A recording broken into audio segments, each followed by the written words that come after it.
માળિયાટીના સરકારી હાઈસ્કૂલ ખાતે ગુરુ પૂર્ણિમા નિમિત્તે એક સંસ્કારમય કાર્યક્રમ યોજાયો હતો। નિબંધ, ચિત્ર, ગાયન જેવી વિવિધ સ્પર્ધાઓમાં ઉત્સાહભેર ભાગ લઈ શિક્ષકોના યોગદાનને કર્યા હતા। વંદન ઉજવણી દરમિયાન શાળાના વિદ્યાર્થીઓ અને વિદ્યાર્થીનીઓએ વિવિધ સ્પર્ધામાં ઉત્સાહભેર ભાગ લીધો હતો। નિબંધ લેખન, વક્તૃત્વ, ચિત્રકલા, કાર્ડ મેચિંગ તથા ગુરુ પર ગાયન સ્પર્ધાઓમાં પોતાની પ્રતિભા ઉજાગર કરી હતી। વિદ્યાર્થીઓએ ગુરુવંદના સ્વરૂપે શિક્ષકો માટે હાથ બનાવેલા કાર્ડ અને ચિત્રો પર ભેટ અપાયા હતા। વિદ્યાર્થીઓએ જણાવ્યું હતું કે ગુરુજીએ પથદર્શક છે અને એના યોગદાન વિના જીવન અધૂરું છે। શાળાના મુખ્ય અધ્યાપક અને સ્ટાફે કાર્યક્રમનું આયોજન નિષ્ઠાપૂર્વક કર્યું હતું। સમગ્ર કાર્યક્રમમાં મોટી સંખ્યામાં વિદ્યાર્થીઓ તથા વિદ્યાર્થીનીઓએ હાજરી આપી હતી। સમગ્ર વાતાવરણ ગુરુ શ્રદ્ધાના ભાવથી ભીંજાયું હતું। ગુરુ શબ્દના સાચા અર્થને વિદ્યાર્થીઓએ ઉજાગર કર્યો હતો।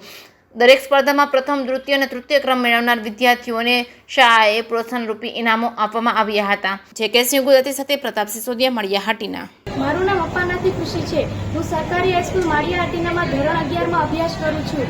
અમારી શાળામાં ગુરુ પૂર્ણિમા નિમિત્તે ઘણી બધી સ્પર્ધાઓ રાખવામાં આવેલી છે, જેમાં ચિત્ર સ્પર્ધા, ગાયન સ્પર્ધા, વક્તૃત્વ સ્પર્ધા, નિબંધ સ્પર્ધા। આ બધી સ્પર્ધામાં બધી વિદ્યાર્થીનીઓએ ભાગ લઈ અને અમારા ગુરુઓને ભેટ અર્પણ કરી છે।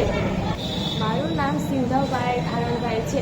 હું સરકારી હાઈસ્કૂલ માળિયાહાટીનામાં અભ્યાસ કરું છું। ધોરણ 11માં અભ્યાસ કરું છું। આજે અમારી શાળામાં ગુરુ પૂર્ણિમા નિમિત્તે સ્પર્ધાઓ યોજવામાં આવી હતી, જેમાં કાર્ડ મેકિંગ, નિબંધ સ્પર્ધા, વક્તૃત્વ સ્પર્ધા, ગીત સ્પર્ધા જેવી સ્પર્ધાઓ યોજવામાં આવી હતી અને આ વ્યાસજીના જન્મ નિમિત્તે આ સ્પર્ધાઓ યોજવામાં આવી હતી।